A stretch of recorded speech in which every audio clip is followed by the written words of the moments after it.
अब हमरो फुर्सत नहीं है, सुरेंद्र भाई के फुर्सत नहीं है। सुरेंद्र भाई बनवावे चल गए बरिया बाजार में छातावा।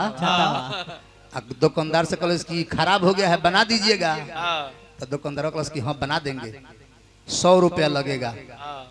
100 रुपया लगेगा।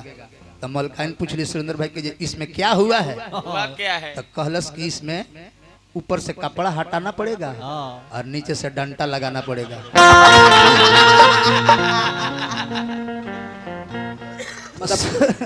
तो सुरेंद्र भाई के मलकाइन को तरीके सुनिए, हम 100 रुपया दे देंगे, आप कपड़ा भी हटा दीजिए, डंटा भी लगा दीजिए, लेकिन अंदर एक बूंद भी पानी नहीं गिरना चाहिए।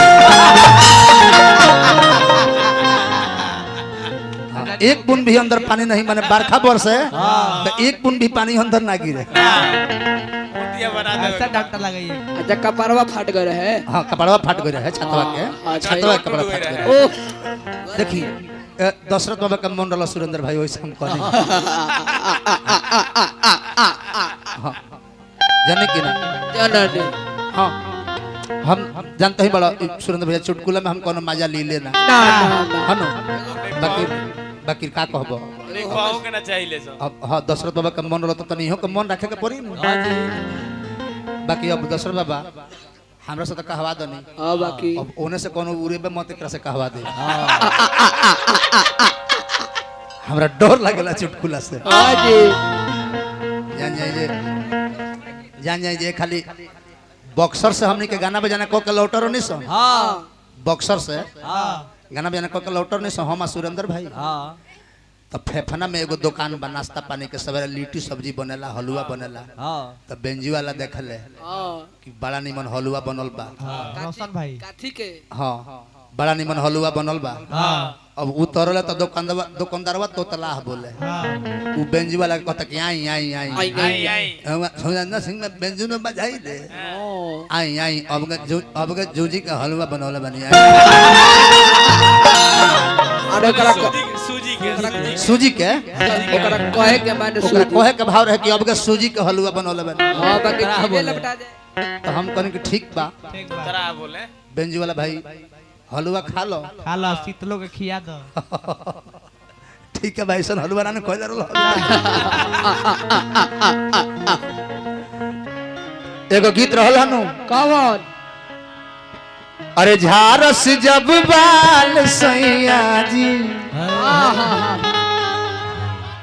कदौड़ावस रुमाल सैया जी बगली से निकाल सैया जी। अतना बड़ाई मेहरारू कोइलस ने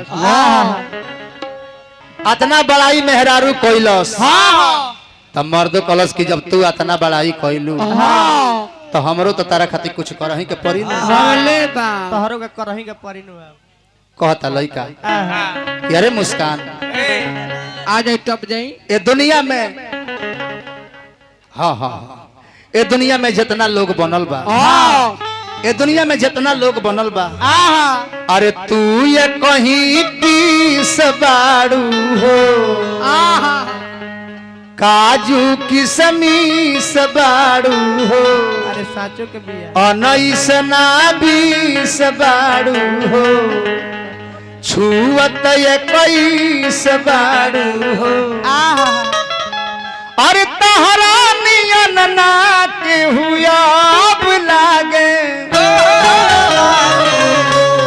लड़का कहता कि नीचे ऊपर सुपर सब लागे सचहु गजब लागे हो।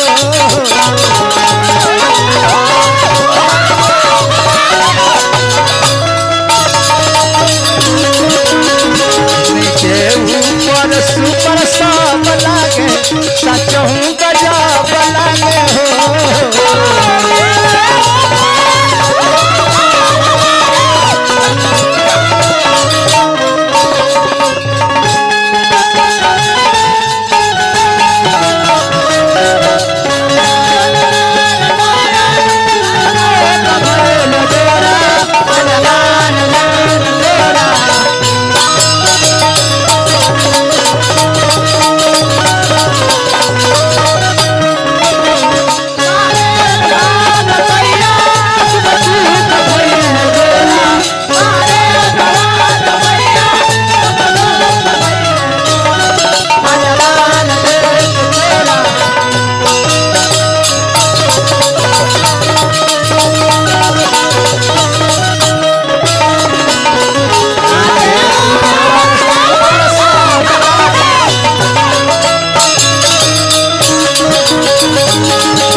लड़का कहता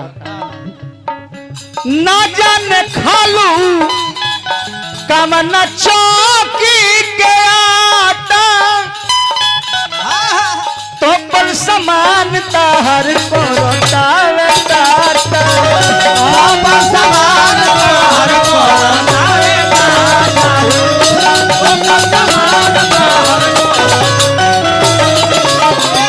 ना जाने खालू कमन चौकी के आटा चोली के सजाम ताहर को रोतावे टाटा के समान ताहर को रोतावे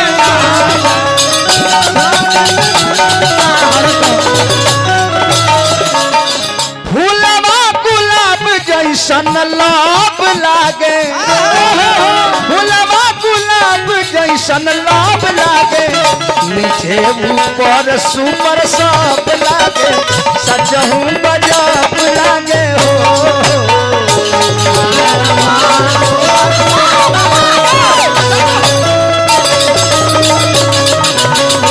नीचे ऊपर सब सब लागे सजहू गजब लागे हो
लड़का की जब से महीना आइल बनू तब से खिल गइल बाड़ू आय हाय लागता जे मीठा जस पघिल गइल बाड़ू लागता जे मीठा जस पघिल गइल बाड़ू लागता जे मीठा जस लागता कि मीठा जस पघिल गइल बाड़ू लागता जे मीठा जस पघिल गइल लागता जे मीठा जस फूलवा गुलाब नियन लाभ लागे तनिको ना समान ताहर दाब लागे नीचे ऊपर सुपर सब लागे सजहू गजब लागे हो और ममरे लाभ लागे नीचे ऊपर सुपर सब लागे सजहू गजब लागे हो